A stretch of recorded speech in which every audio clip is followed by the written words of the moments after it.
اللہ وبرکاتہ۔ ان الحمد للہ رب العالمین والعاقبۃ للمتقین والصلاة والسلام علی سید الانبیاء والمرسلین نبینا محمد وعلی آلہ واصحابہ ومن تبعہم بإحسان الی یوم الدین۔ الحمد للہ الذی ہدانا لہذا وما کنا لنہتدی لولا ان ہدانا اللہ۔ رب اشرح لی صدری ویسر لی امری واحلل عقدۃ من لسانی یفقہوا قولی۔ اللہم انفعنا بما علمتنا وعلمنا ما ينفعنا وزدنا علما۔ اللہ تعالیٰ کے فضل و احسان سے سورۃ البقرہ کی آیت نمبر 157 تک ہمارا سبق مکمل ہو چکا ہے، اور آیت نمبر 158 سے آج ہمارے سبق کا انشاءاللہ آغاز ہونا ہے۔ اس سے پہلے کہ ہم باقاعدہ طور پہ اپنی کلاس کا آغاز کریں، ایک سوال جو گزشتہ کلاس میں، بلکہ شاید زیادہ کلاسز میں، 2 کلاسز میں رہ گیا تھا، اس کو آج حسب وعدہ پہلے ڈسکس کریں گے اس کا جواب، اور پھر انشاءاللہ اگر وقت بچ گیا تو کوشش کریں گے کہ کچھ نہ کچھ آیات جو ہے وہ بھی ضرور کور کر لیں۔ لیکن چونکہ سوال تھوڑا سا، اس کا جواب جو ہے وہ تفصیلی ہے، سوال تو مختصر ہے، جواب تفصیلی ہے، تو اس لیے شاید کچھ وقت زیادہ لگ جائے اس پہ۔ سوال جو میں دہرا دیتا ہوں، اگر اس میں کوئی اضافہ کرنا ہوا تو آپ کر لیجئے گا کہ جی تقدیر جو ہے اس کا کیا کانسیپٹ ہے، اور اچھی اور بری تقدیر پر ایمان لانے سے متعلق جو ہمارا عقیدہ ہے وہ کیا ہے؟ یہی سوال ہے جی، اس میں کوئی چیز اور بھی ہے؟ تقدیر مطلب اگر ہم فرض کریں کہ ہم کہتے ہیں دعا سے تقدیر ہاں، یا یہ بھی تقدیر میں لکھا ہوتا ہے کہ بندہ دعا کرے گا اور پھر اور اس میں ایک پہلو یہ بھی ہے کہ جی کیا تقدیر کسی چیز سے بدل سکتی ہے؟ جس طرح حدیث میں آتا ہے کہ جی اگر بدل سکتی ہے تو دعا سے بدل سکتی ہے، اور کیا تقدیر میں یہ بھی لکھا ہوا ہے کہ دعا کرے گا بندہ یا نہیں کرے گا، تو پھر اس کا کیا مطلب ہے؟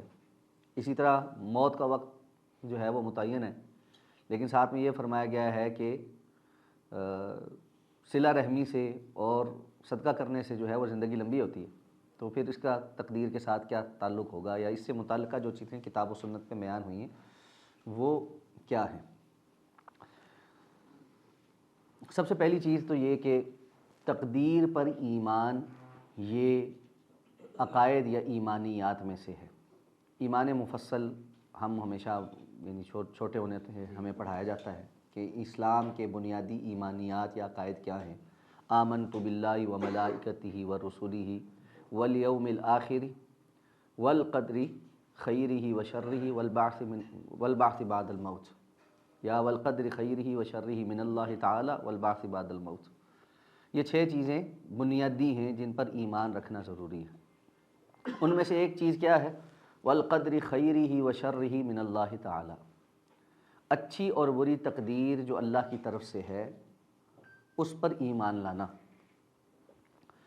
تو سب سے پہلا جو اس کا سلسلہ ہے وہ یہ ہے کہ جس پر ایمان لانے کا کہا گیا وہ کیا ہے، ٹھیک ہے، اس کی تفہیم کیا ہے، اور اس کے مطابق پھر آگے دنیا کے اندر معاملات کیا ہیں۔ ہم عموماً جو بات جانتے ہیں وہ یہ ہے کہ تقدیر لکھ دی گئی ہے، اس سے ہمیں یہ بات پتہ چلتی ہے جی کوئی چیز لکھی پڑی ہوئی طے شدہ ہے، اور یہاں سے یہ مغالطہ جنم لیتا ہے کہ اگر سب کچھ طے شدہ ہے پھر ہم کیا کر رہے ہیں۔ تاریخ میں بعض لوگوں کو یہی مغالطہ لگا تھا، اور ان میں سے کچھ لوگوں نے یہ کہا کہ جی نہیں تقدیر جو ہے وہ ہے ہی کچھ نہیں۔ بعض نے کہا کہ جی اللہ تعالیٰ نے موٹی موٹی چیزیں لکھ دیں، جو جزئیات ہیں وہ اللہ کے علم میں نہیں ہیں، جب وہ ہوتی ہیں وہ اس وقت اللہ کے علم میں آتی۔ بعض نے سیدھا سیدھا کہا کہ جی نہیں ہر انسان مجبور محض ہے، اس لیے ان کو جبریہ کہا گیا کہ بھائی بس ہمارا کوئی اختیار ہے ہی نہیں ہے، جو اللہ نے لکھ دیا ہے ہر چیز کی تفصیل جزئیات کے ساتھ بس وہی ہوتا ہے، ہم سب اس کے مطابق ایکٹ کر رہے ہیں اور کچھ نہیں۔ تو ان ساری باتوں کو اگر اس طرح سمجھا جائے تو بڑے سیریس قسم کے کوسچنز اٹھ جاتے ہیں۔ اگر تو سب کچھ اللہ نے لکھ دیا ہے اور اس طرح کے مطابق ہی ہو رہا ہے اور انسان مجبور محض ہے، تو پھر سزا اور جزا کا تو کوئی تصور نہیں ہونا چاہیے، سزا جزا ہونی نہیں چاہیے۔ اگر اللہ رب العزت نے نعوذ باللہ موٹی باتیں لکھی ہیں اور جزئیات کو اس کو علم ہی نہیں، تو اللہ کی صفت علم پر سوال ہے، اس کا مطلب ہے اللہ کا علم کامل نہیں، والعیاذ باللہ۔ اگر تقدیر صرف کسی بلو پرنٹ کا نام ہے اور اللہ رب العزت کی طرف سے باقی ہر چیز اپنی آزادی میں ہے، جیسے چاہتی ہے ویسے ہو جاتی ہے، پھر اللہ کی قدرت اور اللہ کے علم پہ پھر سوال ہے۔ اس لیے اس معاملے کو سمجھنے کے لیے کتاب و سنت کا وہ فہم انسان کے پاس ہونا چاہیے جو اللہ رب العزت نے کہ اپنی کتاب میں اور اللہ کے رسول صلی اللہ علیہ وسلم نے اپنے فرامین سے صحابہ کرام کو سکھایا تھا اور انہوں نے سیکھا تھا۔ سب سے پہلی چیز تقدیر پر ایمان لانے کے لیے جو بات سمجھنی ہے وہ یہ ہے کہ ہم جو غلطی کرتے ہیں وہ یہ ہے کہ ہم تقدیر کسی لکھے ہوئے صحیفے کو سمجھتے ہیں، جبکہ تقدیر پر ایمان لانا حقیقت میں اللہ کی صفت علم پر ایمان لانا۔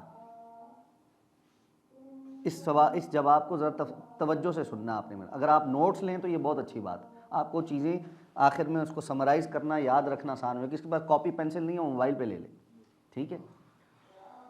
تقدیر پر ایمان لانا حقیقت میں اللہ رب العزت کی صفت علم پر ایمان لانا ہے۔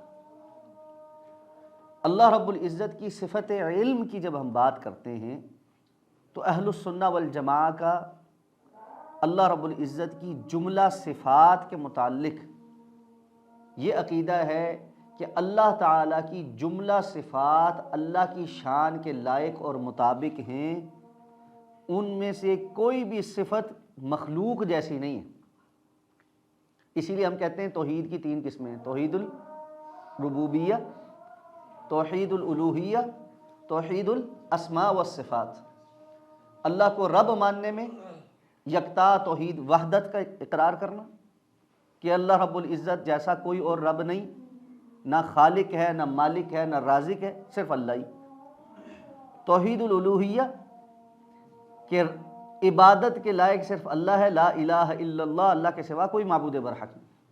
اور توحید الاسماء والصفات یعنی اللہ کے نام اور اللہ کی جو صفات ہیں ان میں بھی اللہ رب العزت یکتا ہیں، واحد ہیں، اللہ کا کوئی شریک نہیں۔ اللہ کی اسماء اور صفات میں سے بعض اسماء اور صفات کا جو کچھ حصہ مخلوق میں نظر آتا ہے یا مخلوق کے لیے اس سے ملتی جلتی ٹرمنالوجی استعمال ہو جاتی ہے، اس کا ہرگز مطلب یہ نہیں کہ وہ مخلوق کی مماثلت والی ہے، بلکہ لیس کمثلہ شیء، اللہ کی کوئی مثال بھی موجود نہیں ہے۔ اس لیے اللہ کی صفت رحمت اور مخلوق کی صفت رحمت میں زمین آسمان کا یا اس سے بھی زیادہ کا فرق ہے۔ تو ایک مبالغے کے لیے ہم کہتے ہیں زمین آسمان کا، وگرنہ وہ بالکل مختلف۔ یعنی ہم یہ کہتے ہیں کہ فلاں بندہ بڑا رحم کا دل ہے، اس کا مطلب یہ نہیں ہے کہ اللہ رب العزت کی صفت رحمت اس کے اندر ہے، ٹھیک ہے۔ اللہ محبت کرتے ہیں، فلاں بھی محبت کرتا ہے، تو اس کا مطلب ہے وہ فلاں کی صفت محبت اللہ کی صفت محبت کا حصہ ہے، ایسا نہیں، ٹھیک ہے۔ اللہ رب العزت کی صفت محبت، اللہ کی صفت رحمت، اللہ کا رزاق ہونا اور جملہ صفات وہ ساری کی ساری مخلوق کی جیسی نہیں، یہ ہمارا بنیادی عقیدہ۔ اسی طرح اللہ رب العزت کی صفت علم بھی مخلوق کی جیسی نہیں، ٹھیک ہے۔ اچھا کیسے نہیں ہے؟ اس کے لیے 3 لفظوں کو بڑے اچھے طریقے سے سمجھ لیں۔ اللہ کی صفت علم کے متعلق جب ہم بات کرتے ہیں تو ہم اللہ کی صفت علم کے سابق، شامل اور کامل ہونے پر ایمان رکھتے ہیں۔ یہ 3 لفظ ہیں، سابق، شامل اور کامل۔ سابق کا مطلب ہوتا ہے جس طرح اللہ کی ذات ہمیشہ سے ہے اسی طرح اس کی صفات بھی ہمیشہ سے ہیں، اور اللہ رب العزت کی صفت علم بھی ہمیشہ سے ہے اور ہمیشہ ہی تھی۔ کوئی وقت ایسا نہیں کہ اللہ رب العزت کے پاس علم نہیں تھا۔ وقت اللہ کی مخلوق ہے، اللہ رب العزت وقت کی پابند نہیں ہے۔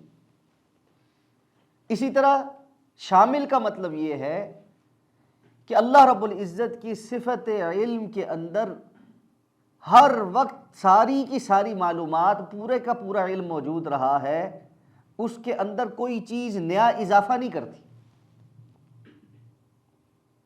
اس کا کیا مطلب ہے؟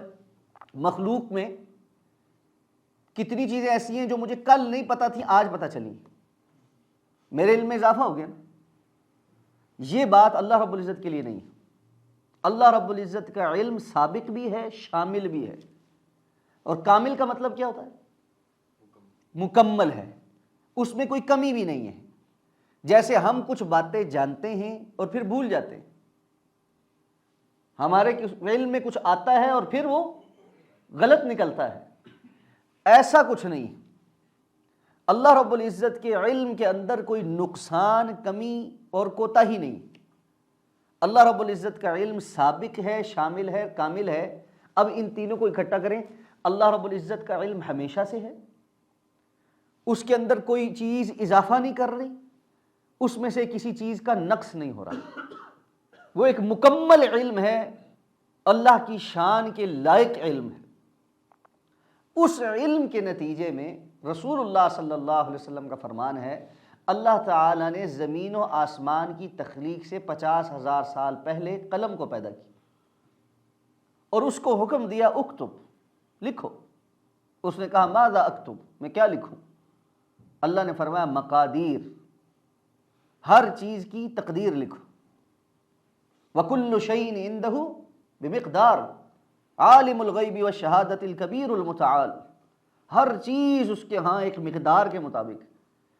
اچھا، مقدار ہم عموماً کہتے ہیں اس کو اردو میں تخمینہ، ٹھیک ہے، انسانی یا مخلوق کا تخمینہ یا مقدار اور اللہ رب العزت کے ہاں مقدار کا تصور اتنا ہی فرق رکھتا ہے جتنی اللہ رب العزت کی صفت علم اور مخلوق کی صفت علم فرق رکھتی ہے۔ ہمارا تخمینہ غلطی والا ہوتا ہے، اپروکسیمیٹلی اس لیے ہم لکھتے ہیں۔ آپ میں سے جو سائنس کے اسٹوڈنٹس ہیں وہ جانتے ہیں کہ آپ بہت ایکوریٹ پیمانہ بھی استعمال کریں نا، اس کے باوجود بھی آپ رزلٹ میں اپروکسیمیٹ اس کی ریڈنگ دیتے ہیں۔ کیوں؟ کہ کچھ نہ کچھ ایسا ہوتا ہے کہ جو آپ کو اس کو 100% نہیں کرنے دیتا۔ وہ 99.9999% ہو سکتا ہے، 100% نہیں ہو سکتا۔ یہ دعویٰ سائنس کرتی ہی نہیں، کیونکہ اس کو پتا ہے کہ ہم اس لیول پہ پہنچ نہیں سکتے۔ اللہ رب العزت کے ہاں حقیقی معنوں میں جو مقدار ہے وہ ہر چیز کی 100% ہوتی ہے۔ جو چیز اللہ نے جس طرح جتنی چاہی ہے وہ اسی طرح ہے، جتنے پیدا کیے ہیں اس کو مکمل جزئیات کے ساتھ ان کا علم۔ وَكُلُّ شَيْءٍ عِندَهُ بمقدار، اور شیء یا نکرہ ہے، اس سے معنی یہ ہے کہ چھوٹی ہے یا بڑی ہے، زیادہ ہے یا کم ہے، ہر چیز، حتیٰ کہ قرآن میں اللہ فرماتے ہیں وَمَا تَسْقُطُ مِن وَرَقَةٍ إِلَّا يَعْلَمُهَا، کوئی پتا بھی ٹوٹ کر زمین پر آ کر نہیں گرتا سوائے یہ کہ وہ بھی اللہ کے علم میں ہے۔ دنیا میں کتنے پتے ہیں، کتنے درخت ہیں، اور کتنے تھے اور کتنے ہوں گے، ان میں سے ہر ایک درخت پر موجود بڑا پتا ہو یا چھوٹا پتا ہو، وہ جو ہے وہ سمندر کے اندر موجود پودے ہوں یا زمین کے اوپر والے پودے ہوں، ہر ایک پودے کے، ہر پتے کے گرنے کا بھی اللہ کے علم میں، اللہ کو اتنی جزئیات بھی پتہ ہیں۔ تو جن لوگوں کا یہ دعویٰ ہے کہ ہمیں اللہ کو جزئیات نہیں پتہ، یہ باطل دعویٰ۔ تو اللہ نے فرمایا مقادیر لکھو، اور اس نے تقدیر لکھی قلم نے۔ یہ ایک تقدیراً اللہ رب العزت نے ایک بلو پرنٹ، جس کو آپ کہتے ہیں نا کسی کام کے کرنے سے پہلے، ہم کوئی کام کرنے لگتے ہیں اس کو ایک تحریر میں لے آتے ہیں، یار یہ اس کا وہ آؤٹ لائن ہوگی، کوئی بلڈنگ بننے لگتی ہے اس کا نقشہ بنتا ہے۔ اسی طرح اللہ رب العزت نے اس پوری کائنات کا ایک بلو پرنٹ لکھوایا ہے اور اس کو لوح محفوظ میں اپنے پاس محفوظ کیا۔ اب کیوں کیا ہے؟ اللہ کا فیصلہ ہے۔ اگر اللہ رب العزت چاہتے تو نہ بھی کرتے، لیکن اللہ تعالیٰ نے کیا ہے۔ اچھا، یہاں سے بعض علماء، بعض سلف نے ہمارے لیے یہ بھی ایک بات سمجھائی ہے کہ رب کائنات جس کے فیصلے کن فیکون ہو جاتے ہیں، وہ کہتا اور ہو جاتے ہیں اور ویسے ہی ہوتے ہیں جیسے وہ چاہتا ہے، وہ رب بھی زمین و آسمان کے پیدا کرنے سے 50,000 سال پہلے اپنے اس فیصلے کو تحریر کر کے اپنے پاس لکھتے ہیں۔ اس سے یہ پتہ چلتا ہے کہ کسی بھی کام کے کرنے سے پہلے اس کا جو تیاری ہے، اس کی جو ورکنگ ہے، وہ کتنی اہمیت کی حامل۔ بغیر تیاری کے اٹھ کے آ کے بس کوئی بھی کام کر لو، میں تو اتنے عرصے سے پڑھا رہا ہوں، مجھے اب پڑھنے کی کیا ضرورت ہے، میں تو اتنے عرصے سے یہ کام کر رہا ہوں، مجھے اب دوبارہ اس کو ریوائز کرنے کی کیا ضرورت ہے۔ یہ درست بات نہیں۔ یا کوئی بھی نیا کام، چلو جی بس ٹھیک ہے، دماغ میں آ گیا، بغیر سوچے سمجھے کر لیتے۔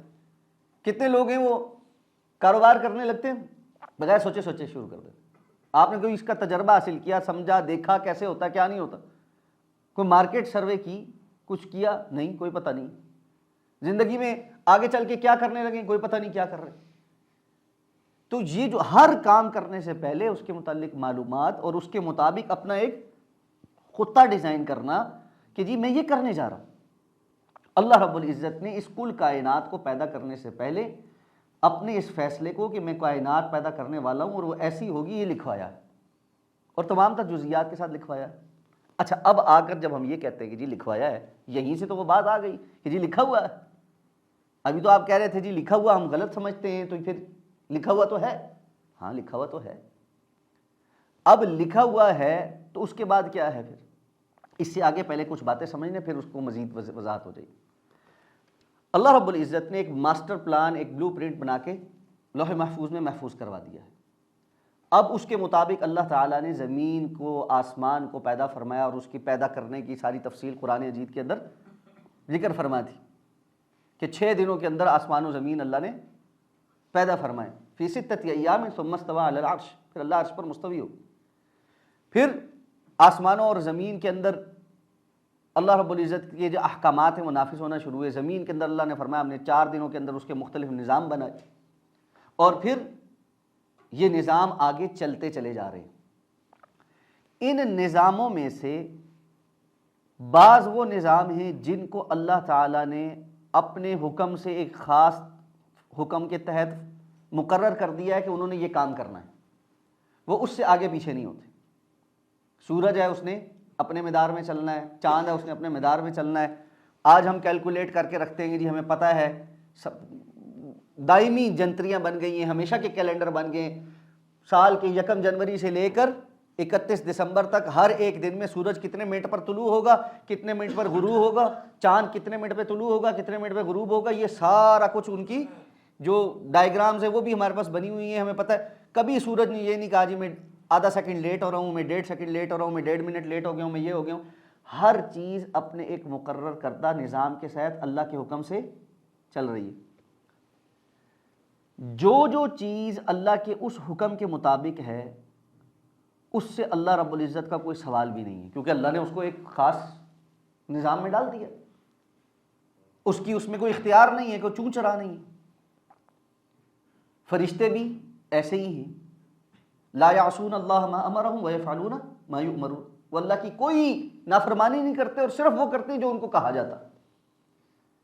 ہم انسان اور دوسری مخلوق جنات جن کا ہمیں علم دیا گیا ہے, یہ 2 مخلوقات ایسی ہیں جن کے متعلق اللہ رب العزت نے کچھ فیصلہ مختلف رکھا, اور وہ کیا ہے کہ ہمیں کچھ چیزوں میں تھوڑا سا اختیار دیا گیا ہے اور باقی چیزوں میں اختیار نہیں دیا گیا. جو چیزیں ہمارے معاملے میں ہمارے اختیار سے باہر ہیں, جیسے ہمارا انسان ہونا, جیسے ہمارا حسب نسب, ہمارا قد کاٹ, ہمارا رنگ روغن, ہماری زبان, ہمارے رشتہ دار, ہمارا ملک, ہمارا اس دنیا میں آنے کا وقت, ہمارا اس دنیا سے جانے کا وقت, علی ھذا القیاس, ان ساری چیزوں کے بارے میں ہمیں بتا دیا گیا ہے کہ اس پر تمہارا کوئی بس نہیں ہے اور اس پر اللہ نے تم سے کوئی سوال بھی نہیں کرنا. قیامت کے دن کوئی سوال نہیں ہونا, یا قبر میں کوئی سوال نہیں ہونا کہ تم اللہ کے رسول کے دور میں کیوں نہیں پیدا ہوئے تھے, اس دور میں کیوں پیدا ہوئے, یا آئندہ 20 سال پر بعد کیوں نہیں پیدا ہوئے, تم امام کعبہ کے گھر کیوں نہیں پیدا ہوئے, تم فلاں کے گھر کیوں پیدا ہوئے, تمہارا رنگ ایسا کیوں تھا, تمہارا قد ایسا کیوں تھا, تمہارا رزق ایسا کیوں تھا. اچھا ہم باقی ساری باتوں میں سمجھ جاتے ہیں, یہ روزی روٹی والے معاملے میں نا یقین نہیں آتا. یہاں ہم پھر سوچتے ہیں نہیں چونکہ اللہ رب العزت نے ہمیں محنت کرنے کا کہا ہے, سارا کچھ کہا ہے, تو اس کا مطلب یہ ہے کہ ہم جتنی محنت کریں گے اس حساب سے ہمارے ساتھ معاملہ ہوگا. اور بہت سارے لوگ قرآن مجید کی وہ آیہ مبارکہ جو آخرت کے متعلق ہے اس کو دنیا پہ فٹ کرتے نظر آتے ہیں. وَأَن لَيْسَ لِلْإِنسَانِ إِلَّا مَا سَعَىٰ, اور انسان کے لیے کچھ نہیں ہے سوائے اس کے جو وہ کوشش کرے. وَأَنَّ سَعْيَهُ سَوْفَ يُرَىٰ, اگلی آیتیں نہیں پڑھتے, اور اس کی جو کوشش ہے وہ دیکھی جائے گی. ثُمَّ يُجْزَاهُ الْجَزَاءَ الْأَوْفَىٰ, پھر اس کو اس کا پورا بدلہ دیا جائے گا. دنیا میں تو بندہ اتنی محنت کر رہا ہوتا ہے اس کو پورا بدلہ نہیں ملتا. جو مزدور پورا دن 6 گھنٹے سڑک کھودتا ہے اس کی محنت, اور جو بندہ کسی رئیس کے گھر پیدا ہو گیا اس کی محنت ایک جیسی ہے, کوئی ایک جیسی نہیں. ایک بندہ ہے امیر کبیر خاندان میں پیدا ہوا، اپنے خاندانی بزنس کو اس نے سنبھال لیا، بڑا ہو کے بس چیک سائن کرتا ہے، پیسے مل جاتے ہیں، اللہ اللہ خیر سے، اس کی کیا محنت ہے؟ وَلَيْسَ لِلْإِنسَانِ إِلَّا مَا سَعَىٰ تو نہیں ہوا. یہ آخرت سے متعلق ہے، دنیا کے متعلق نہیں ہے. دنیا کے متعلق کوشش کا حکم دیا گیا ہے، لیکن ساتھ میں کچھ اور چیزیں بتلائی گئی. تو اس لیے ایک پہلو تو یہ ہو گیا کہ جو مخلوقات اللہ رب العزت کی طرف سے پابند ہیں ان سے سوال نہیں ہے، جو پابند نہیں ہیں جن کے پاس اختیار ہے، جتنا اختیار ہے اس کے متعلق سوال ہے، جتنا اختیار نہیں اس کے متعلق سوال نہیں ہے. اب آ جائیں کہ جب اللہ رب العزت نے یہ سب لکھوا دیا تو جیسے جیسے چیزیں ایگزیکیوٹ ہو رہی ہوتی ہیں ویسے ویسے ساتھ اللہ رب العزت کی طرف سے مزید فیصلے آتے ہیں. رسول اللہ صلی اللہ علیہ وسلم کی حدیث ہے، بچہ ماں کے پیٹ میں ہوتا ہے تو اس طرح ہوتا ہے، ایسے ہوتا ہے، 40 دن ایسے، 40 دن ایسے، 40 دن ایسے، پھر 4 ماہ کا ہوتا ہے تو جو روح، پچھلی کلاس میں ہم نے تفصیلی بات کی تھی کہ عالم ارواح سے ہم منتقل ہوتے، تو جسم کے ساتھ روح کا جو پہلا کانٹیکٹ ہوتا ہے وہ شکم مادر میں ہوتا ہے.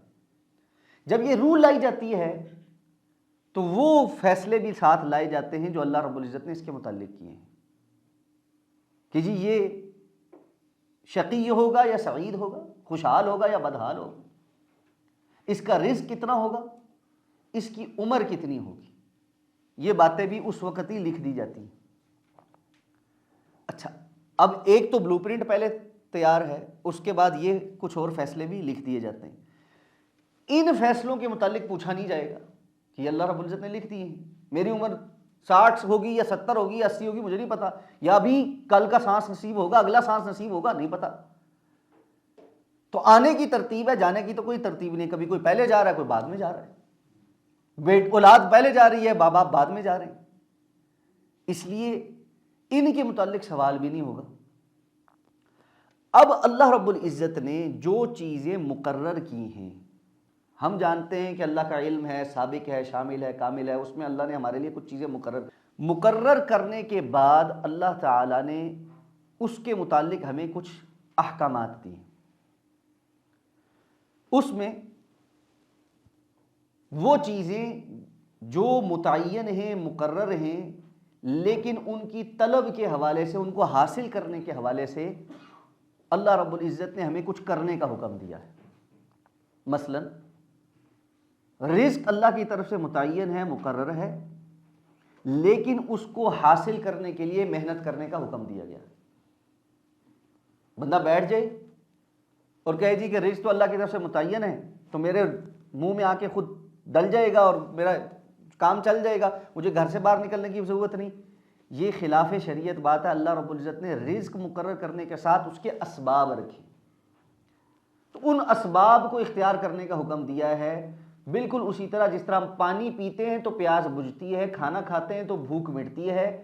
اللہ چاہتے تو بغیر پانی پیے، بغیر کھانا کھائے بھی تو یہ سب ہو سکتا تھا نا. فرشتے کھانا نہیں کھاتے، پانی نہیں پیتے، انرجی ان کی باہر رہتی. لیکن ہمیں اللہ تعالیٰ نے سبب اور اسباب کی دنیا میں پیدا کیا ہے، تو یہاں پر بھی حکم دیا ہے کہ سبب اور اسباب اختیار کرو. لیکن چند باتیں سمجھا دی ہیں، اور وہ یہ ہے کہ یہ صرف امتحان کے طور پہ اللہ تعالیٰ نے تمہیں سبب اسباب اختیار کرنے کا حکم دیا ہے. کیوں؟ اللہ کے رسول نے فرمایا رزق متعین ہے، فَأَجْمِلُوا فِي الطَّلَبِ، اب تم طلب کرنے میں خوبصورتی اختیار کرو، یعنی حلال طریقے سے کماؤ.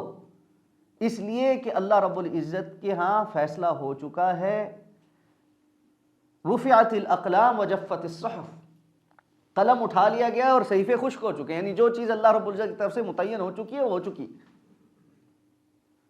اب اس میں بسا اوقات انسان کو اپنی مرضی کے مطابق ملتا ہے، اور بسا اوقات مرضی سے زیادہ ملتا ہے، اور بسا اوقات مرضی سے کم ملتا ہے. جب اس کو مرضی کے مطابق مل جائے اور مرضی سے زیادہ مل جائے تب تو وہ کوئی سوال نہیں کرتا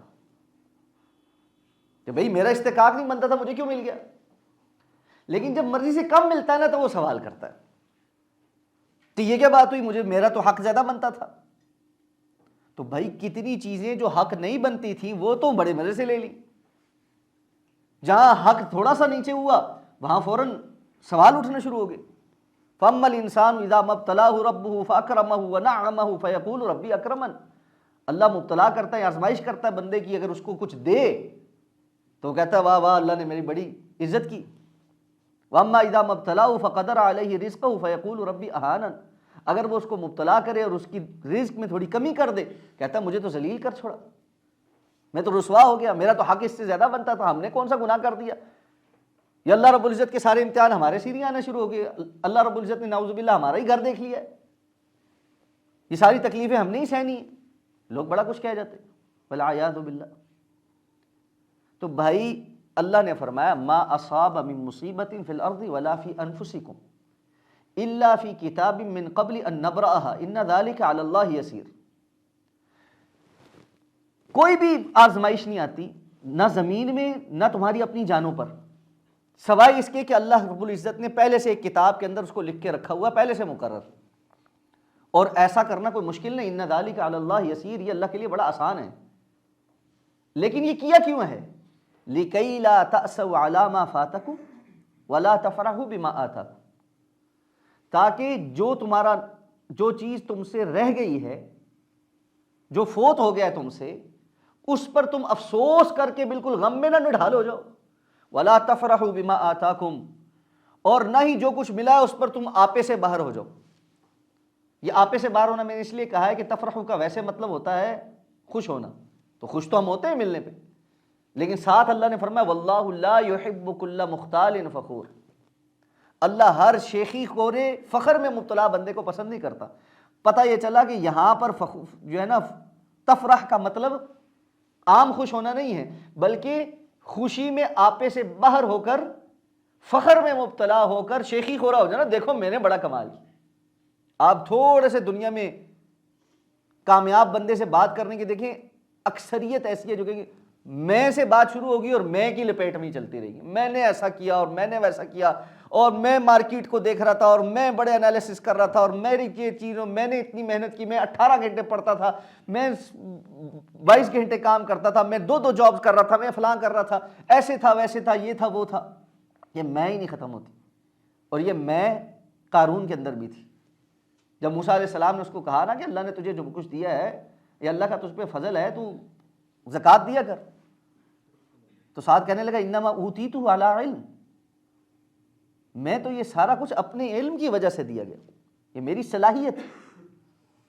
تو یہ جو میں ہے نا انسان کے اندر کہ میں بڑا کمال کر رہا ہوں، میں بڑا کمال کر رہا ہوں، یہ بیوقوفی ہے. اس لیے کہنا یہ چاہیے کہ اللہ کا فضل ہو گیا ہے، اللہ رب العزت کی رحمت ہو گئی کہ اللہ رب العزت نے مجھ پر یہ فضل فرما دیا اور میرے لیے یہ رستے آسان کر دی. اور میں اور آپ حقیقی معنوں میں اپنی زندگی میں جھانک کر دیکھیں، آج ہم جہاں بھی کھڑے ہیں وہ اللہ کے خاص فضل اور احسان کی وجہ سے ہی کھڑے. ورنہ ہماری پلاننگز تو کچھ اور تھی، ہماری سوچ تو کچھ اور تھی، ہم تو پتہ نہیں کیا کرنے جا رہے تھے. یا وہ جو بچپن میں ہوتا ہے نا بیٹا کیا بنو گے، جی میں فلاں بنوں گا، بندہ تو کچھ نہ کچھ مارتا رہتا ہے. لیکن اللہ رب العزت نے اس کے لیے کیا فیصلہ کیا اور وہ کہاں پہنچ گیا، یہ اللہ کا خاص فضل اور احسان. تو اس لیے یہ بات سمجھنا کہ جو کچھ دنیا کے اندر ہوتا ہے اللہ رب العزت کی طرف سے اس کا ایک فیصلہ ہے، اور اس فیصلے پر راضی رہنا یہ ہے تقدیر پر ایمان لانا، کہ اچھی بری نفع ہو جائے نقصان ہو جائے جو بھی ہو جائے ہم اللہ رب العزت کے فیصلے پر راضی ہیں. یہی وجہ ہے رسول اللہ صلی اللہ علیہ وسلم کے بیٹے ابراہیم جب آپ کی گود میں وفات پائی انہوں نے، تو آپ کی آنکھوں سے آنسو نکلے، تو صحابہ نے کہا اللہ کے رسول آپ بھی روتے ہیں؟ آپ نے فرمایا العین تدمع والقلب یحزن، آنکھ روتی بھی ہے دل غمگین بھی ہوتا ہے. آنکھ کا آنسو بہانا یا دل میں غم کا محسوس ہونا یہ تقدیر کے منافی نہیں ہے، یہ تو انسان کے جذبات ہیں نا جو اللہ نے رکھے. اسلام کا مطالبہ آپ کو جذبات سے عاری ہو جانا نہیں ہے کہ آپ ایک روبوٹ بن جائیں، لیکن ان جذبات پر قابو رکھنا وہ ہے اصل بات. نیکی کا تصور ہی جذبات پر قابو رکھنے سے ہوتا ہے. بہت سارے لوگ نا یہاں پر ایک چیز کی اور وضاحت کر دیتا ہوں، نوجوان اکثر بلکہ یہ سوال کرتے ہیں کہ جی کنٹرول کرنا بڑا مشکل ہو رہا ہے، شہوات پر کنٹرول کرنا بڑا مشکل ہو رہا ہے، غض بصر کرنا بڑا مشکل ہو رہا ہے، فلاں چیز بڑی مشکل ہو رہی ہے. بھائی مشکل ہو رہی ہے تو اس کا اجر ملے گا. اگر وہ مشکل نہ ہو، ایک بندے کے اندر سے یہ جذبہ ہی نکل جائے اس کو دیوار اور لڑکی ایک جیسی نظر آنی شروع ہوئی تو پھر اس کا کیا امتحان ہے؟ تو امتحان ہی نہیں، ٹھیک ہے نا، پھر تو اس کا کوئی مسئلہ نہیں ہے بھائی۔ مسئلہ تو تب ہے نا، امتحان تو تبھی ہے کہ جب آپ کو لڑکی اور دیوار میں فرق نظر آتا ہے اور بڑا آتا ہے، تو بھئی وہاں پر کنٹرول کرنا، وہاں جو ہے اللہ کی رضا کو مقدم رکھنا۔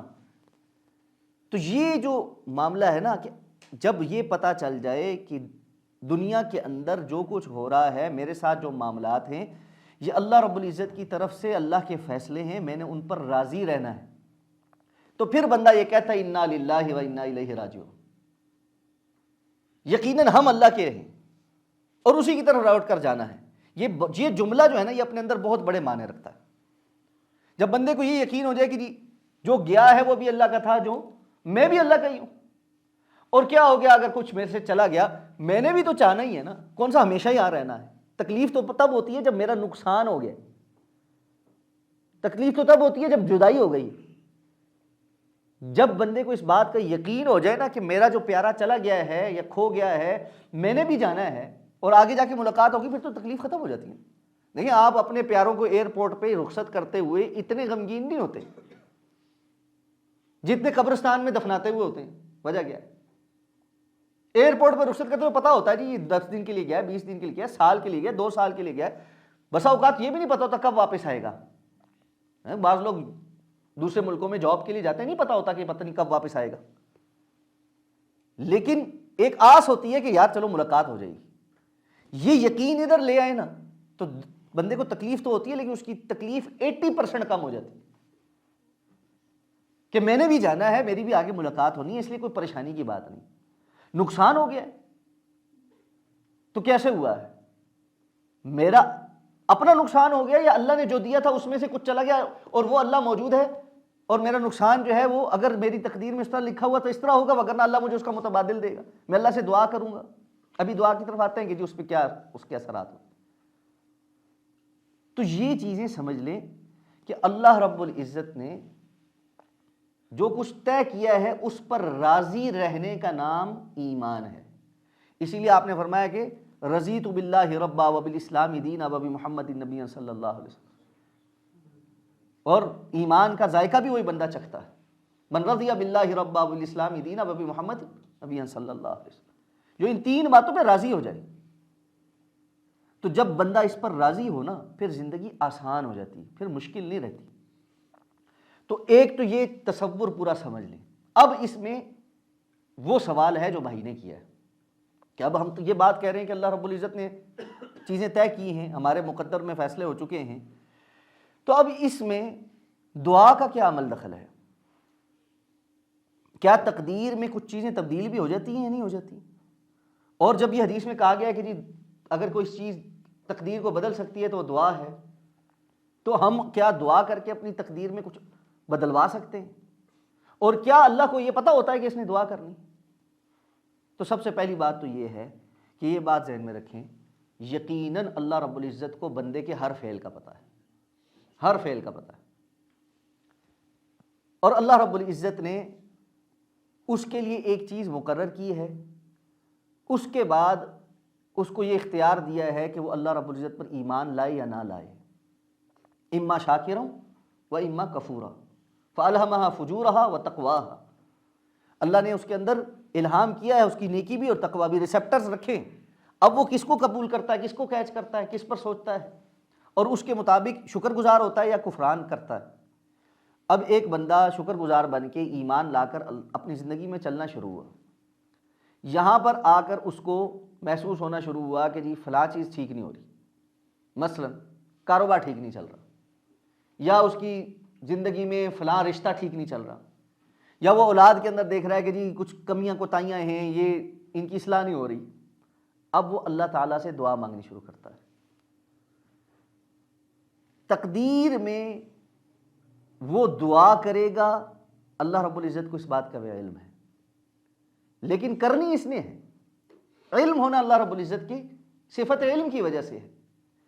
تو ایک چیز اللہ رب العزت نے اس کے لیے بنیادی فیصلہ یہ کیا کہ جی اس کی یہ چیز، مثال کے طور پہ رزق جو ہے یہ ہوگا 10 کروڑ، جہاں پر اس کو آ کے یہ ایک نقصان ہوگا تو اس کے 2 کروڑ روپے ضائع ہو جائیں گے، یہ بندہ نقصان کو دیکھتے دیکھتے یا نقصان ہو جانے پر دعائیں مانگنا شروع کرتا ہے، یہ بھی اللہ کے علم میں ہے۔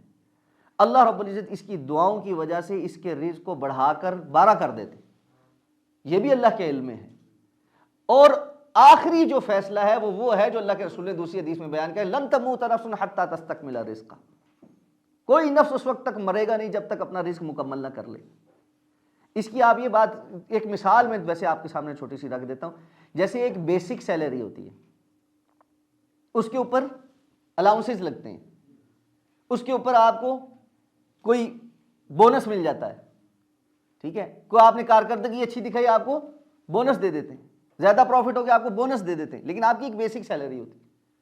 اسی طرح انسان کی ایک بیسک زندگی ہے، اللہ کے رسول نے فرمایا وہ صلہ رحمی کرتا ہے یا صدقہ کرتا ہے اس کی زندگی بڑھ جاتی ہے۔ اللہ تعالیٰ اس کی کے علم میں یہ بھی ہے کہ اس نے فلاں وقت پہ صدقہ کرنا ہے، فلاں وقت پہ نیکی کرنی ہے، تو وہ اس کی وجہ سے اس کی یہ زندگی اتنی بڑھ گئی۔ آخری فیصلہ وہ ہوتا ہے جو اللہ رب العزت نے فرشتے کو بتانا ہے کہ فلاں وقت پہ اس کی روح قبض کرنی ہے، لا یستاخرون ساعۃ ولا یستقدمون، اس فیصلے سے رات لمحہ آگے نہیں ہوتی، لمحہ پیچھے نہیں ہوتی۔ تو یہ بات ہے کہ دعا مانگنا، اللہ سے طلب کرنا، اسباب اختیار کرنا، یہ ہمارے ذمہ اللہ نے لگایا ہے، اور اس کی وجہ سے ہمارا جو بیسک فیصلہ ہوتا ہے اس میں اللہ رب العزت بہتری فرما کر جو ہے نا اس کے لیے جو ہم طلب کر رہے ہوتے ہیں ہماری منشا کے مطابق یا اس سے بڑھا کر یا اس کے متبادل کچھ اور، یا کسی مصیبت کو ہم سے دور کر کے کوئی ایک اور آزمائش آنی تھی، اللہ نے اس دعا کی وجہ سے وہ آزمائش ختم کر دی، وہ سارے فیصلے لیکن ہیں وہ بھی اللہ کے علم میں۔ اب یہاں پہ ایک جملہ سن لیں، بڑا ضروری ہے۔ ہمارا دعا مانگنا، ہمارا اللہ رب العزت کی طرف رجوع کرنا، وہ اس لیے نہیں ہے کہ لکھا ہوا تھا تو ہم نے کیا ہے، بلکہ چونکہ ہم نے کرنا ہے اس لیے لکھا ہوا۔ یہ بنیادی بڑا باریک سا نقطہ ہے، اس کو دوبارہ سمجھ لیں۔ سمجھ آ رہی ہے بات؟ ایک چیز یہ ہے کہ میں اس لیے کر رہا ہوں کہ لکھا ہوا ہے، اور ایک چیز یہ ہے کہ میں نے یہ کرنا تھا اس لیے علم کی وجہ سے لکھا ہوا ہے۔ اس کو آپ کو ایک اور مثال دے دیتا ہوں۔ ہمارے پاس بسا اوقات کسی واقعے کے ہونے سے قبل کچھ معلومات ایسی ہوتی ہیں جس سے ہم اینٹیسپیٹ کرتے ہیں یہ کام ایسے ہونے جا رہا ہے، ٹھیک ہے۔ مثلا آج ہمارے پاس یہ پتہ ہے کہ جی کلائمیٹ چینجز ایسی ہو رہی ہیں، فلاں فلاں ہو رہا ہے، اس کی وجہ سے ماحولیات میں تبدیلی آ گئی ہے، ہوائیں اس رخ سے چل رہی ہیں، ہوا کا پریشر اور دباؤ ایسا ہو گیا ہے، فلاں وقت پہ لگتا ہے کہ محکمہ موسمیات نے پچھلی دفعہ یعنی مونسون سے پہلے بتایا تھا کہ جی پاکستان میں بہت زیادہ بارشیں ہوں گی اور اس کے نتیجے میں سیلاب آئیں گے، سیلاب آ گئے۔ اب وہ جو معلومات تھی یا وہ جو علم تھا وہ اس سیلاب کا سبب ہے، یا ہم یہ کہیں کہ جی چونکہ وہ معلومات تھی اس لیے سیلاب آ گیا ہے؟ ایسا نہیں ہوتا۔ ہم کہتے ہیں وہ تو ایک معلومات تھیں، علامات تھیں، اس کی وجہ سے ایکچوئل عمل جب ہوا ہے وہ تو تب ہوا ہے نا۔ ہم محکمہ موسمیات کو قصوروار نہیں ٹھہرائیں گے کہ تم نے کہا تھا سیلاب آیا تو اس وجہ سے سیلاب آ گیا ہے۔ وہ کہے گا ہمارے پاس تو معلومات ہیں، ہم تو ان معلومات کی بنیاد پر یہ کہتے ہیں۔ معلومات کبھی ٹھیک ہو جاتی ہے، کبھی غلط ہو جاتی ہیں۔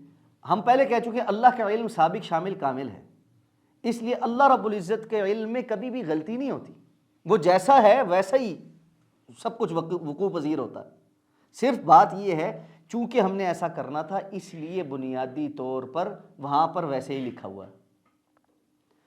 اگر ایسا نہ ہو، یہ الٹ ہو کہ لکھا ہوا ہے تو ہم ویسا کر رہے ہیں، پھر جزا سزا کوئی نہیں، لیکن ہم نے پریکٹیکلی کرنا ہے، اس کے لیے اللہ رب العزت کے علم میں پہلے سے ہے۔ اب ایک سوال پھر یہاں پر یہ پیدا ہوتا ہے، جب اللہ کے علم میں پہلے سے ہے سب کچھ تو پھر پیدا کرنے کی ضرورت ہی کیا تھی؟ بعض لوگ تو یہ بھی کہتے تھے نعوذ باللہ سانو پھٹی کس پان دی کی لوڑ سے، ٹھیک ہے۔ تو بھائی کسی چیز کے کرنے کے لیے پہلا سوال تو جواب تو ہم نے یہ دے دیا کہ اللہ کے احکامات اور فیصلوں پر کیوں نہیں پوچھا جاتا، وہ مالک ہے، شہنشاہ ہے، جو چاہتا ہے ویسا کرتا ہے۔ دوسری بات، تصویر کے سارے رخ دیکھنے چاہیے۔ اللہ رب العزت نے اس دنیا کے اندر بھیج کر امتحان بہت چھوٹا سا لیا ہے، ساری چیزوں کے متعلق تو اختیار بھی نہیں دیا اور ساری چیزوں کے متعلق پوچھا بھی نہیں. بہت چھوٹا سا امتحان، اس کے امتحان میں بھی اچھے برے کی تمیز کے لیے انبیاء، پھر کتابوں کا نازل کرنا، پھر ماحول دینا، صلاحیتیں دینا، انسان کے اپنے اندر، اس کے اندر جو ہے نا تقوی کے ریسیپٹرز رکھنا، اچھائی اور برائی کی تمیز بتانا، پھر دنیا کے یہاں سے ختم ہو جانا، یہ ساری علامات رکھ کر اس سے چھوٹا سا امتحان لیا ہے کہ یہ نہ کرو یہ کرو. اور یہ بھی نہیں کہا کہ سب کچھ چھوڑ دو، بلکہ کہا طریقے سے کرو، اور اس طریقے سے کرنے پر بھی اجر دے دیا. وہ جو صحابہ کرام نے کہا تھا نا اللہ کے رسول صلی اللہ علیہ وسلم نے جب فرمایا کہ تمہیں ہر چیز پہ اجر ملتا ہے، تم اللہ کے جو ہے نا بتائے ہوئے طریقے کے مطابق کرو، حتیٰ کہ اپنی شہوت حلال طریقے سے پورے کرنے پر بھی اجر ملتا ہے. صحابہ نے کہا اللہ کے رسول ہم اپنی شہوت پوری کریں تو اس پہ بھی ہمیں ثواب ملتا ہے. آپ نے فرمایا کیوں؟ اگر تم اس کو حرام طریقے سے بدکاری کرتے تو کیا گناہ نہ ملتا؟ کہاں ملتا. تو فرمایا جب تم اس کو حلال طریقے سے پورا کرتے ہو تو کیا ثواب نہیں ملتا؟ تو اللہ تعالیٰ نے انسان کا امتحان تھوڑا سا رکھا ہے، اور پھر اس تھوڑے سی کی جو جزا ہے وہ کتنی زیادہ ہے، نہ ختم ہونے والی جنت کی، عیش کی، ہمیشہ والی زندگی جس میں کبھی موت نہیں ہے، کبھی تھکاوٹ نہیں ہے، کبھی بڑھاپا نہیں ہے، کبھی کمی نہیں ہے. تو جب پوری پکچر بندہ دیکھتا ہے نا، پھر اس کو سمجھ آتی ہے کہ اللہ رب العزت نے اس کے ساتھ مہربانی کی ہے. ہاں اگر وہ اس تھوڑے سے عرصے کے اندر اللہ کو اتنا ناراض کر جائے کہ اپنے لیے ہمیشہ کی جہنم خرید جائے، تو پھر یہ تو اس کی بدنصیبی، یہ اس کی بدنصیبی. اس لیے اللہ رب العزت کے علم پر ایمان رکھنا، اور اس علم کے مطابق اللہ تعالیٰ نے انسان کی تقدیر کے جو فیصلے کیے ہیں ان پر راضی رہنا، خیر کے کاموں کی طرف آگے بڑھنا، اور یہ جان لینا کہ اللہ رب العزت نے جب پیدا کیا ہے تو اب کوئی پریکٹیکلی کرے گا تو اللہ اس کو سزا اور جزا دے گا نا، صرف کہانی پہ تو نہیں ہو سکتا نا کچھ بھی. مثال اس کی ایک اور مثال سمجھ، ایک بندے نے ایک بہت اچھے ڈرامہ لکھ دیا، پیپر پہ آ گیا، وہ سارے اس کے جو کردار ہیں وہ سارے لکھے گئے ہیں، اس نے کاسٹ بھی جو ہے وہ سائن کر لی کہ جی فلاں بندہ یہ ہیرو ہے، یہ ہیروئن ہے، یہ ویلن ہے، یہ فلاں فلاں. ان کو کہا جی یہ کرو، ٹھیک ہے. اب وہ کرنے لگتے ہیں تو بھائی جو آڈینس ہے وہ داد کس پہ دیتی ہے؟ پرفارمنس پہ نا، ایکٹنگ پہ. لکھا بہت اچھا ہے، بتا بھی دیا ہے کہ کیا کرنا ہے، اس کو پتہ بھی چل گیا ہے. بعض ایکٹر بہت اچھے طریقے سے کردار ادا کرتے ہیں، حتیٰ کہ لکھنے والے کی امید سے اچھا کر جاتے ہیں، اور بعض بالکل ہی پرچی ہوتے ہیں.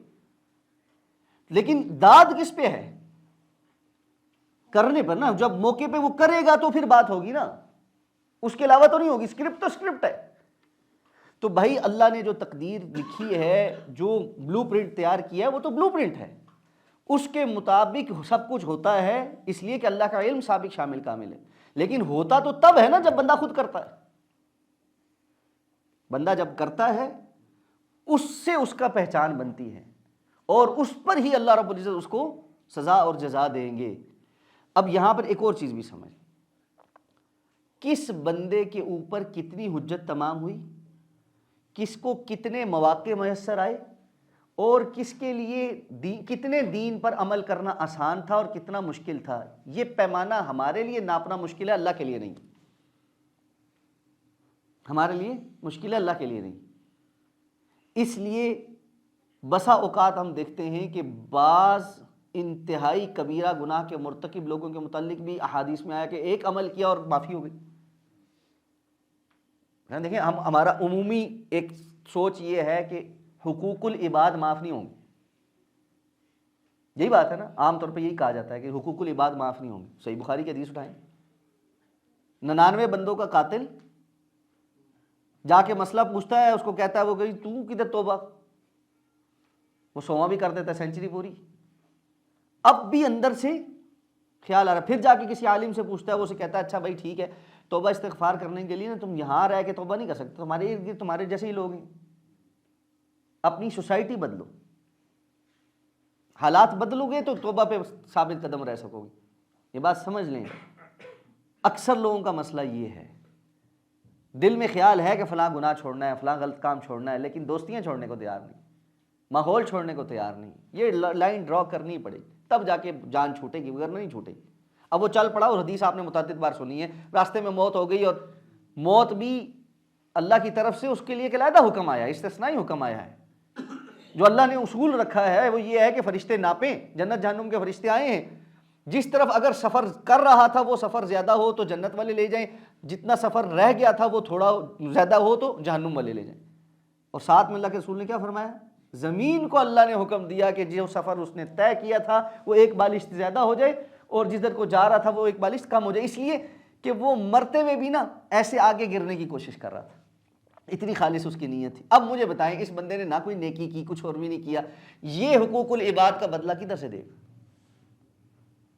100 بندے مارے ہیں اس نے, اس کا بدلہ تو اللہ نے ہی لوگوں کو راضی کرنا ہے. اور وہ ایک حدیث ہے, اس کی سند پہ بعض لوگوں نے کلام کیا, لیکن اس کی شواہد بہت سارے ہیں, کہ وہ 2 بندوں کا آپس میں قضیہ ہوگا قیامت کے دن. اللہ تعالیٰ اس بندے کو کہیں گے کہ جی یہ فلاں کو تمہارا بھائی ہے, اس کو معاف کر دو, کہ اس نے میرے ساتھ زیادتی بڑی کی, میں نہیں معاف کروں, مجھے بدلہ چاہیے آج.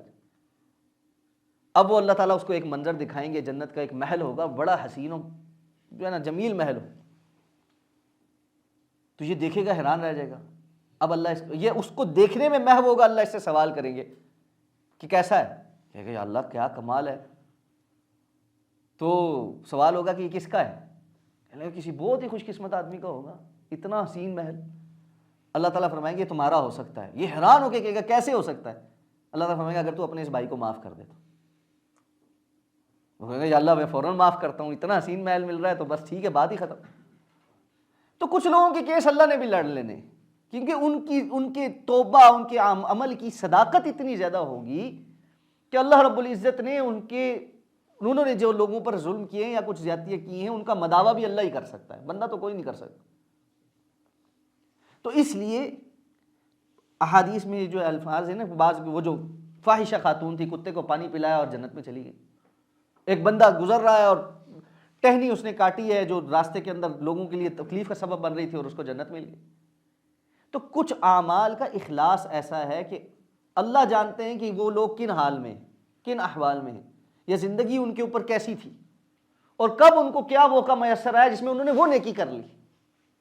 شاید اس وقت وہ نیکی کرنا بھی مشکل ہو.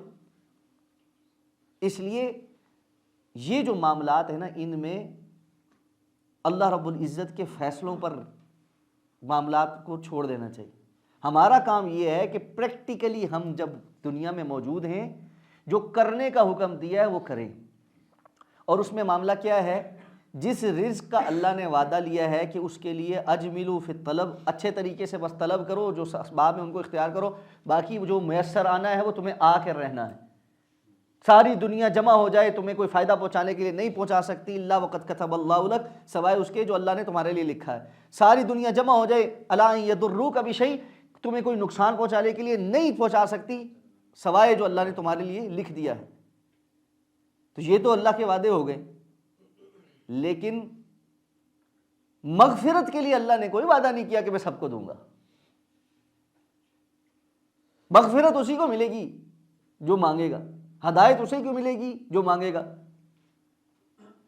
تو وہاں تو کوئی توجہ نہیں ہے, توجہ ساری ادھر ہے جدھر وعدے ہیں کہ جی یہ مل کر رہے گا, اس کے لیے پریشان نہ ہو, اس کے لیے مناسب کوشش کرو, اور زیادہ کوشش کرو. سابقوا الی مغفرۃ من ربکم, اپنے رب کی مغفرت حاصل کرنے کے لیے ایک دوسرے سے آگے بڑھنے کی کوشش کرو, وہاں مقابلہ لگاؤ, وہاں زور لگاؤ. تو ہمارا معاملہ بالکل الٹا ہے, جہاں زور نہ لگانے کا حکم ہے وہاں سارا زور ہے, اور جہاں زور لگانے کا حکم ہے وہاں ہم کہتے ہیں اللہ بخشنہار ہے.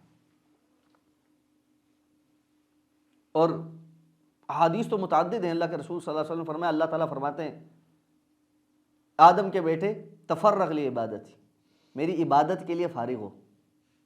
اور عبادت کا معنی صرف نوافل نہیں ہے, جملہ عبادت کے جو معنی, یعنی اللہ رب العزت کا تقویٰ اور ہر کام کو اللہ کی مرضی اور منشا کے مطابق کرنا, اور جو فرائض ہیں ان کی پابندی کرنا, ساری چیزوں کو وقت دینا اللہ کی کے سامنے. انسان یعنی درجہ احسان پہ پہنچ کے تفرغ لی عبادتی, میری عبادت کے لیے فارغ ہو. اور اللہ کے رسول کی دوسری حدیث کو بیچ میں شامل کر لیں کہ اللہ کے رسول نے فرمایا تھا اتق المحارم تکن اعبد الناس, حرام چیزوں سے بچنا شروع کرو، سب سے بڑے عبادت گزار بن جاؤ۔ یہ تفرغ لعبادتی میں یہ بھی شامل ہے کہ حرام چیزوں کو چھوڑ دو، ہر طرح کے حرام کو اللہ کی خاطر چھوڑ دو۔ میں اللہ تعالیٰ فرماتے ہیں تیرے دل کو غنا سے بھر دوں گا، وَأَسُدَّ فَقْرَكَ، اور تیرے فقر کو بھی دور کروں گا، محتاجی نہیں ہوگی۔ وَإِن لَمْ تَفْعَلْ، اور اگر تو ایسا نہیں کرے گا اور اللہ کی عبادت کے لیے فراغت نہیں حاصل کرے گا، نہ فرائض کی پابندی ہو رہی ہے، نہ حلال کی پابندی ہو رہی ہے، بس ہر چیز میں اپنا ہی مطلب نکل رہا ہے، تو اللہ تعالیٰ نے فرمایا میں تیرے دل کو فقر سے بھر دوں گا، یعنی نہیں املا یدک شغلا، میں تیرے ہاتھوں کو مصروفیت سے بھر دوں گا، ولم اسد فقرک، اور میں تیری فقر بھی دور نہیں کروں۔ ٹائم ہی نہیں ہے جی، وقت ہی نہیں ملتا، صبح سے لے کر شام تک کام ہی کر رہے ہیں، اتنا بھی ٹائم نہیں ہے اٹھ کے کھانا کھا لیں، اتنا ٹائم نہیں ملتا نماز پڑھ لیں، لیکن معاملات سیدھے نہیں ہوتے، اطمینان بھی دل میں نہیں آتا۔ یہ ہمارے سامنے کی چیزیں، سامنے کی چیزیں۔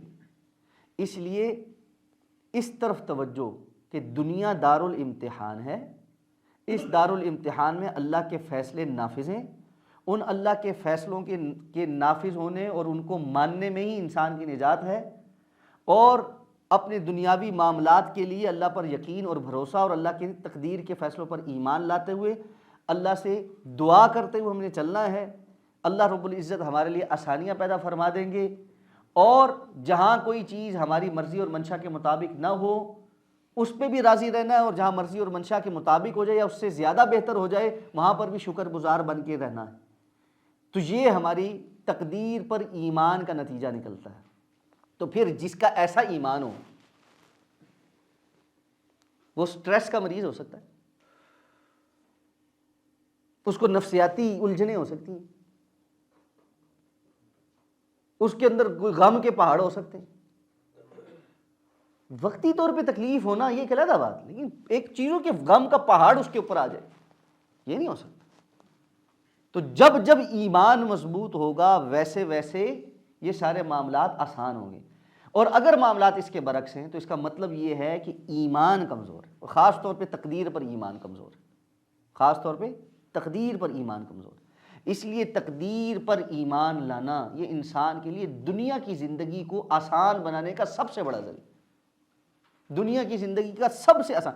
آج ہم نا بہت سارے کاؤنسلنگ سیشنز اور فلاں اور فلاں فلاں فلاں، صحابہ کرام کا نا بنیادی کاؤنسلنگ سیشن یہ تقدیر پر ایمان تھا۔ ایمانیات جتنی مضبوط ہوں گی اتنا زیادہ انسان جو ہے نا وہ مضبوط ہو۔ باقی جو چیزیں دنیا میں مشکل کسی کو اچھی نہیں لگتی، مشکل کسی کو اچھی نہیں لگتی، لیکن اس کے مقابل اللہ رب العزت کے ساتھ تعلق، اللہ کی رضا میں راضی ہونا، اللہ کے فیصلوں پر راضی ہونا، اور دنیا کو عارضی جگہ سمجھ کر یقینی طور پر ویسی زندگی گزارنا، یہ اس سے بہت بڑھ کر ہے جو انسان چیزوں سے حاصل کر سکتا ہے۔ آپ کبھی غور تو کریں نا، انسان کو اپنی اولاد بہت پیاری ہوتی ہے، ہم سب کے پاس جس چیز کی اولاد ہے اس کو پتہ ہے کہ اولاد کی جو ہے نا یعنی خواہش پوری کرنا اور اس کو آسانی فراہم کرنا یہ کتنی بڑی ماں باپ کے لیے ایک جو ہے نا ذمہ داری بھی ہوتی ہے، اور اس سے دلی سکون بھی ہوتا ہے۔ اللہ کے رسول صلی اللہ علیہ وسلم سے بہتر باپ تو کوئی نہیں ہے نا۔ حضرت فاطمہ رضی اللہ تعالیٰ عنہ جیسی بیٹی آپ کے پاس آ کے کہہ رہی ہے کہ اللہ کے رسول کام کاج بڑا ہے اور مجھے خادم دے دیں، یہ جو ابھی آئے ہیں آپ کے پاس اتنے سارے جنگی قیدی، ان میں سے خادم دے، اور آپ فرماتے ہیں میں تمہیں اس سے اچھی چیز نہ دوں، اور تسبیحات بتاتے ہیں سبحان اللہ الحمدللہ اللہ اکبر 33 مرتبہ پڑھا۔ اور سنن ابی داؤد کی ایک اور روایت میں آپ نے ایک اور دعا بھی بتائی، اللہم رب السماوات ورب الارض ورب کل شیء فالق الحب والنوا منزل التوراۃ والانجیل والقرآن اعوذ بک من شر کل ذی شر انت آخذ بناصیتی انت الاول فلیس قبلک شیء وانت الآخر فلیس بعدک شیء وانت الظاہر فلیس فوقک شیء وانت الباطن فلیس دونک شیء اقض عنی الدین واغننی من الفقر۔ بڑی جامع دعا۔ تو اولاد کو آپ اللہ کے رسول یہ دعا سکھا رہے ہیں، یہ آپ یہ پڑھا کریں، خادم نہیں دیے۔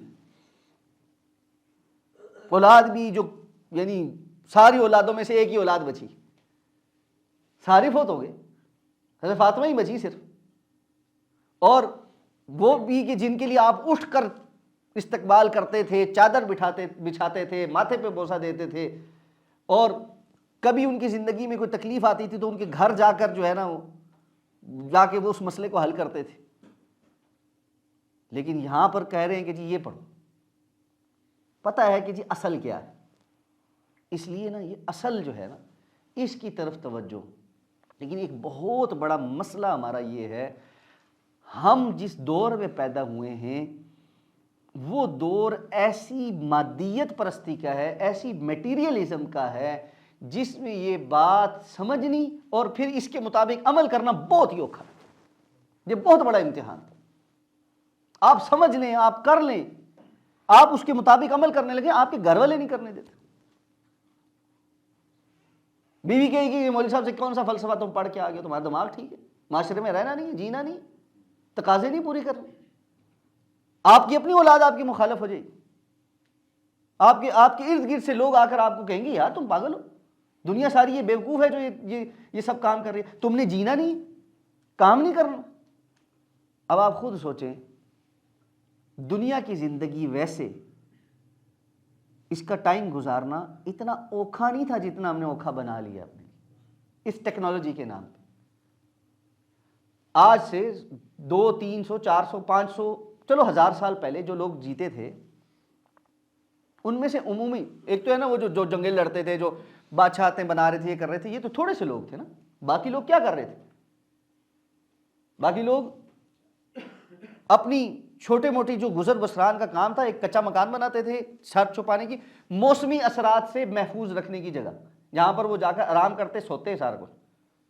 قضائے حاجت کے لیے کھلے میں جاتے تھے، زمین میں کھیتی باڑی کرتے تھے، جو کچھ اگتا تھا وہ کھاتے تھے، یا جو نیچرلی موجود چیزیں تھیں شکار کرتے تھے، جانور تھے سمندر سے نکالتے تھے، نیچرلی موجود وسائل میں سے اپنے رزق کے کھانے پینے کی چیز تلاش کر کے سو جاتے تھے.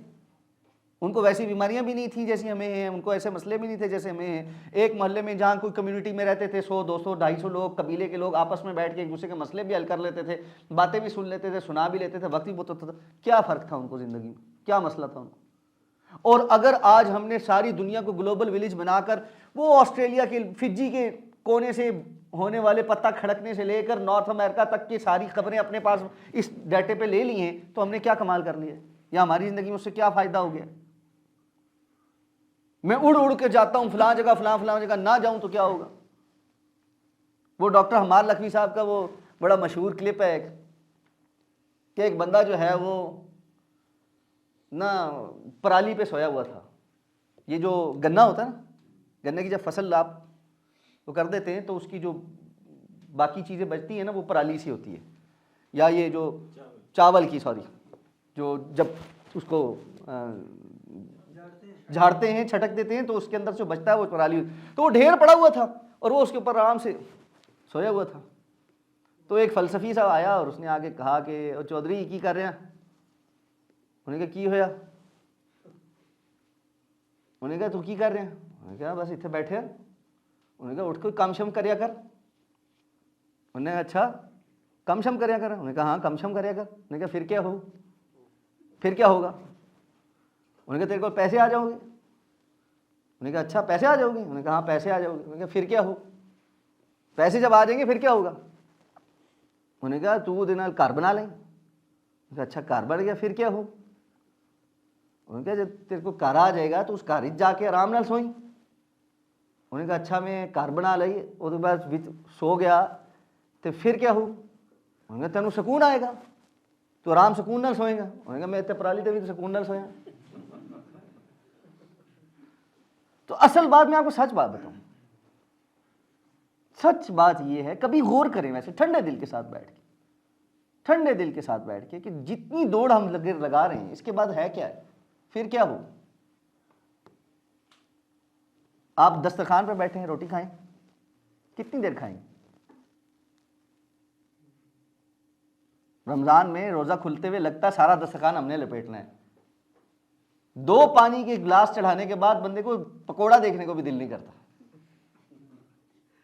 حالت یہ ہے نا انسان کی، یہی دنیا اصل یہ ہے دنیا کا کہ جب تک نہیں ہے کچھ بہت اچھا ہے، جب جیسے ہی میسر آئے گا تو بس وہ اس چیز کی کوئی وقت نہیں ہے. سچ میں آپ کو بات بتاؤں، یہ فون ہے نا، یہ کیا ہے جی؟ یہ گیلیکسی Z Fold ہے. اچھا جی اس کے پاس نہیں ہے نا؟ وہ کہتا ہے یار شیخ صاحب کے پاس بڑا زبردست فون. میرے سے پوچھیں نا تو بس ٹھیک ہے سچ بات ہے، بس ٹھیک ہے، کوئی اتنا بڑا فرق نہیں۔ اچھا اب کہنے کو کیوں لیا ہوا ہے جی، میرے پاس 10 توجیہات ہیں جی، میں نے اس لیے یہ لیا ہے، میں نے اس لیے لیا ہے، میں نے یہ دیکھنا ہوتا ہے، میں نے وہ کرنا ہوتا ہے۔ نہیں ہوگا تو پھر کیا ہو؟ کچھ بھی نہیں، بس یہ ایسے یہاں کا ایک جھنجھلاٹ۔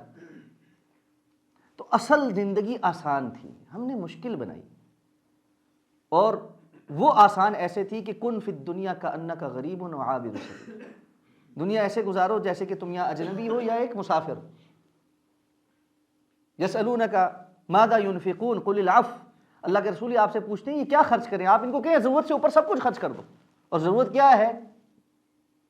اسلام نے تو اس کی بڑی عجیب ڈیفینیشن بتائی، جو صبح اس حال میں کرے معافن فی جسدی وعندہ قوت یومہ، صبح اٹھ کے صحت مند ہے اور اس کے پاس اس دن کا غلہ موجود ہے، اس دن بھوکا نہیں مرے گا، فکأنما حیزت لہ الدنیا، اس کو جان لینا چاہیے اس کے لیے دنیا اللہ نے سمیٹ کر اس کے آگے رکھ دی۔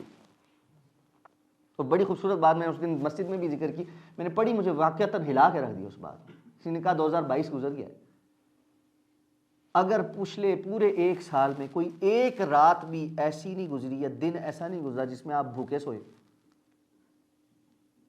تو اللہ کا شکر ادا کریں۔ تو ایک رات ایک دن کیا، یا پچھلا سال کیا، پوری زندگی اٹھا لیں ہم لوگ، تو کوئی ایک رات ایک دن جس میں ہم مجبور ہو کے بھوکے ہو کے سوئے ہوں، کتنی زندگی گزر گئی، کتنے سال گزر گئے، کتنا اللہ کا شکر ادا کرنا چاہیے، کتنا اللہ کا شکر۔ فکریں ختم ہی نہیں ہو رہی، یہ تو وہ تو فلاں، یہ نہیں ہوا وہ نہیں ہوا، شکوے بہت زیادہ ہیں، نعمتیں اس کے مقابلے میں انسان کی یعنی گننے میں ہی نہیں آتی۔ تھوڑی سی تکلیف آتی ہے نا، بندہ بڑا اللہ معاف کرے کمزور ہے کہ وہ نا فوراً اس کے حوالے ہو جاتا ہے، اپنے آپ کو اس کے حوالے کر دیتا ہے، اس فکر کے حوالے کر دیتا ہے۔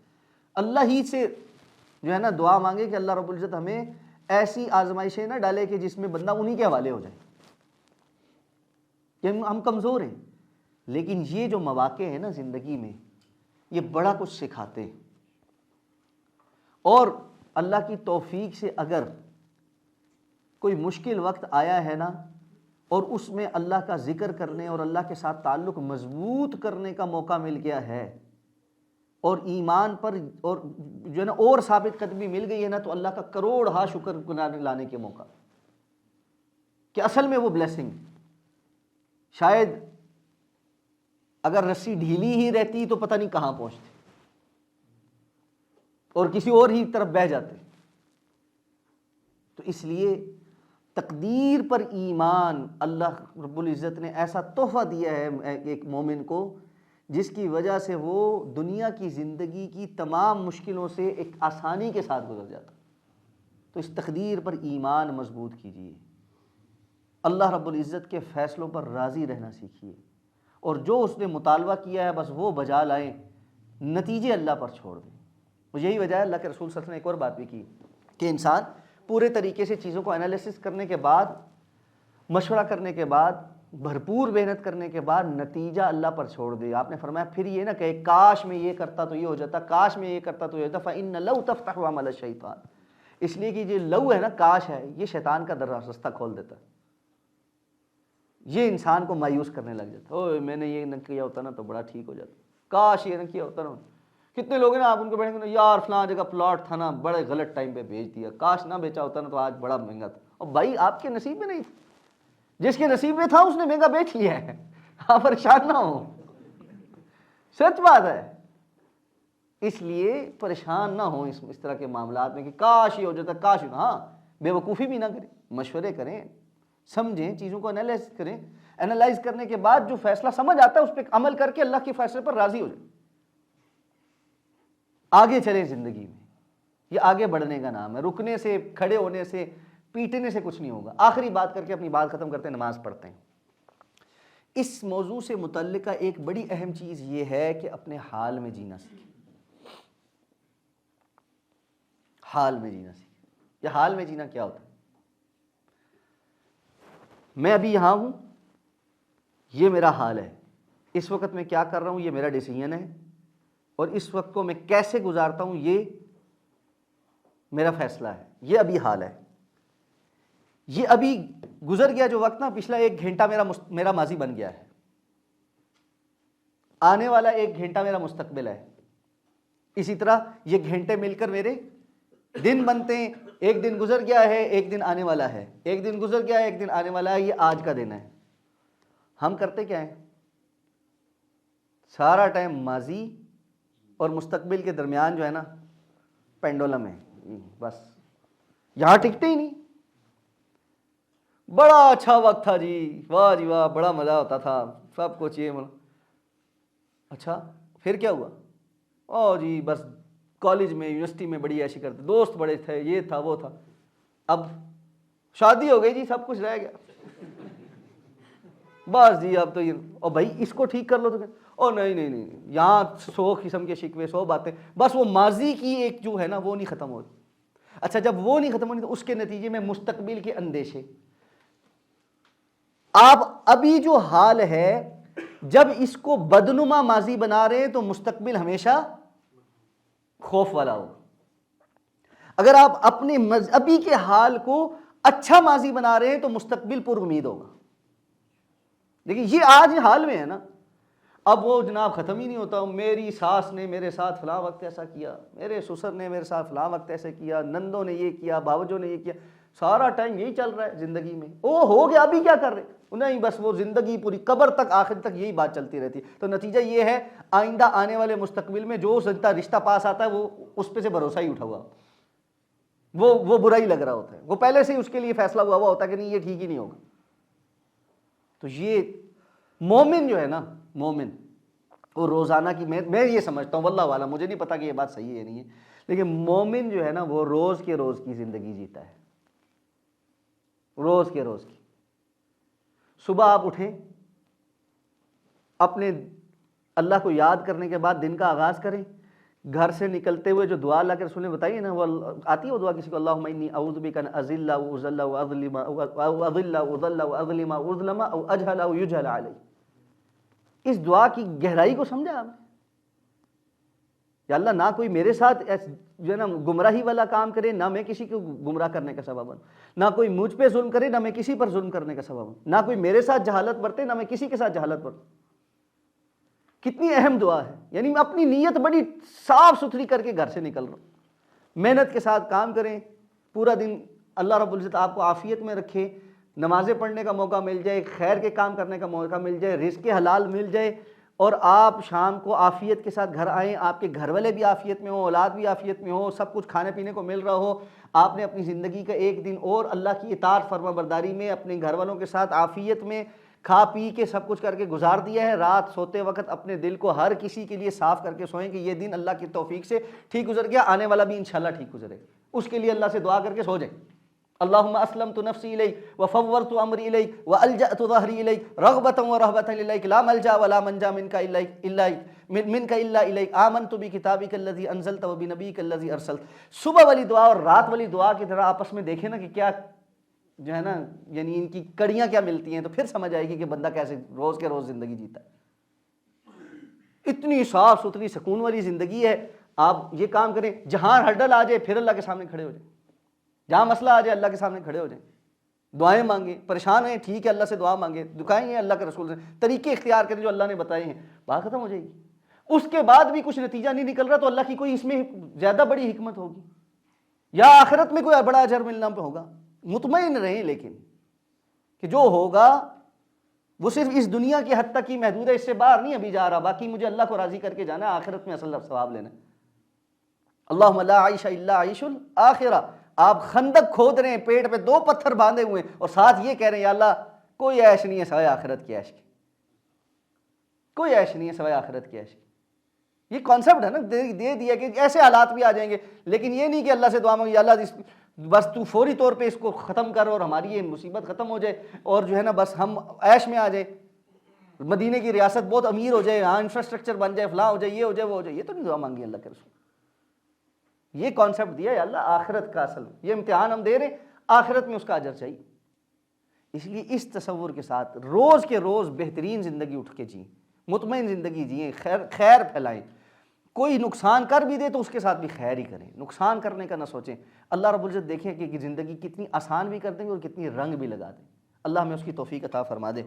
سبحانک اللہم و بحمدک نشہد ان لا الہ الا انت نستغفرک و نتوب الیک. اس سے ریلیٹڈ اگر کوئی سوال رہ گیا ہے یا کوئی چیز نہیں سمجھ آئی تو بتا دیں، پھر باقی بات انشاءاللہ.